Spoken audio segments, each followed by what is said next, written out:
చిన్నప్పుడు మేము రేడియో స్కిట్స్కి చేసిన ఒక కథ డ్రామా గుర్తొస్తుంది. రేడియో స్టేషన్కి we use to give small 30 seconds 1 minute skits అనమాట. మా నాన్నగారు రాయించి చేయించేవారు. దాంట్లో ఒక ఇది గుర్తొస్తుంది, చెప్పంటారా? 1 minute చెప్తాను. ఒక చిన్న బాలుడు రాజు ప్యాలెస్ దగ్గరికి వచ్చి బయట నిలబడి ఏడుస్తూ ఉన్నాడు అంటాం. చిన్నోడు బుడ్డోడు. అక్కడ ఉన్న సైనికుడు అడిగాడంట, ఏం కావాలరా నీకు అన్నాడు. నేను రాజును చూడాలి అన్నాడంట. ఒరే, నీ అవతారం ఏంటి, నీ ముక్కు ఏంటి, నీ కార్తం ఏంటి, నీ మొహం ఏంటి, నువ్వేంటి రాజును చూస్తాం పరా అన్నాడట. నేను రాజును చూడాలని అక్కడ కూర్చొని ఏడుస్తూనే ఉన్నాడంట. ఒరే, మర్యాదకు చెప్తున్నా, పోకపోతే 4 కొడతాను రా.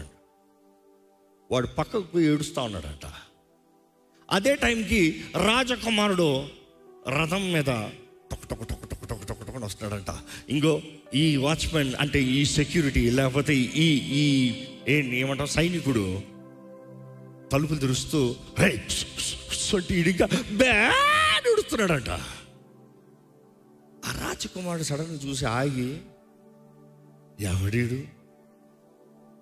ఏమైంది వీడికి, ఎందుకు ఏడుస్తున్నాడంటే, ఏం లేదయ్యా, పొద్దు నుండి రాజును చూడాలని ఇక్కడ నిలబడి ఏడుస్తూ ఉన్నాడు. ఒక సెకండ్ ఆలోచించాడంట. రారా రారా అని రాజకుమార్తో తీసుకెళ్తున్నాడంట. ఇప్పుడు చూడాలి ఆపినోడు సంగతి.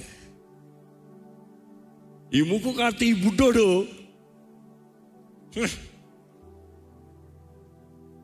రాజకుమారుతో పాటు రాజభవన్లోకి వెళ్తున్నాడు. ఎలా ఉంటుంది స్టైలు?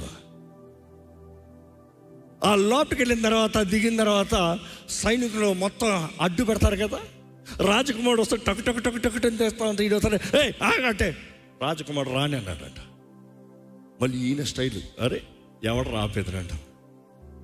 కొన్నిసార్లు పిల్లలు ఇన్నసెన్స్లో ఉంటారు కదా, దే ఆర్ బోల్డ్.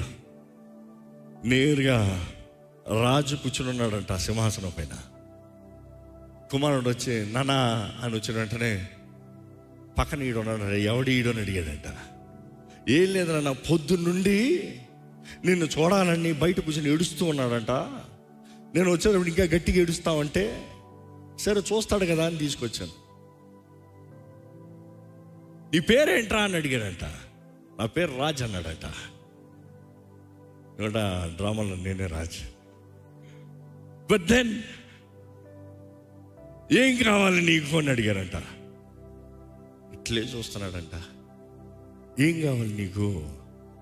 డబ్బులు కావాలా, బట్టలు కావాలా, ఏం కావాలి? రాజా, నాకు నువ్వే కావాలి అన్నాడంట. నాకు నువ్వే కావాలి అన్న మాటకి రాజు కరిగిపోయాడంట. ఎవడు నా దగ్గరకు వచ్చినా నాకు అదివి, నాకు ఇదివి, నాకు అదివి, నాకు ఇదివి అంటున్నాడు. ఈ బుడ్డోడు మాత్రం ఏం కావాలంట? అమ్మలేడారా, నాన్నలేరా, నాకు నువ్వే కావాలి. ఆ రాజు అన్నాడంట, ఈ రోజు నుండి నాతో పాటు ఉంటావు, నా కుమారుడిగా బ్రతుకుతావు అన్నాడంట. ఆ రోజు నుండి రాజుతో పాటు రాజభవనంలో రాజపీఠం దగ్గర చక్కగా బ్రతికి పెరిగాడంట. ఈ కథ చెప్తే ఎంత ఎక్సైటింగ్గా ఉంది, కానీ అనుకుని చూడండి, దట్ ఈస్ యూ. నా ద్వారా తప్ప ఎవరు తండ్రి దగ్గరికి చేరలేరు.